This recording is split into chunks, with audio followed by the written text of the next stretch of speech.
আমি 14 বছর আগে ফিলিস্তিন দেখছি, 14 বছর আগে।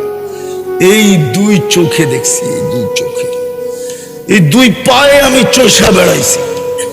এই জন্য আমার ভিতর চোখ বিয়োগ মিলে না যে ফিলিস্তিন মাটির সাথে মিশে কি করা, ওইখানে বোম ফাটে কি করা, ইরাক মাটির সাথে মিশলো কি করা, ওইখানে বোম ফাটলো কি করা।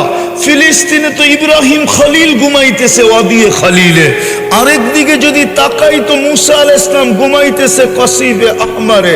মধ্যখানে তো দেখি 70 জন নবীর কবর চিহ্নিত, যেইখানে মুসলমানের কিবলা, প্রথম কিবলা, যেইখানে সম্মিলন হয় মেরাজের রাত্রে 1.25 লক্ষ নবীদের, সশরীরে ইমামতি করেন দোজাহানের বাদশাহ মুহাম্মদুর রাসূলুল্লাহ। প্রশংসা শুনান আল্লাহর, ওইখান থেকে টেকআপ করেন আরশে। ওইখানে ঘটে কি করা, আল্লাহ করে তো করে কি,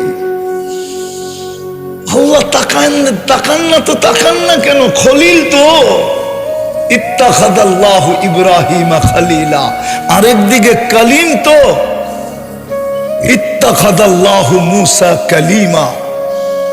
একদিকে তো কালিম, একদিকে তো খলিল, মধ্যখানে তো 70 জন নবী শুয়ে আছে। ইরাকে বোম ফাটলো কি করে?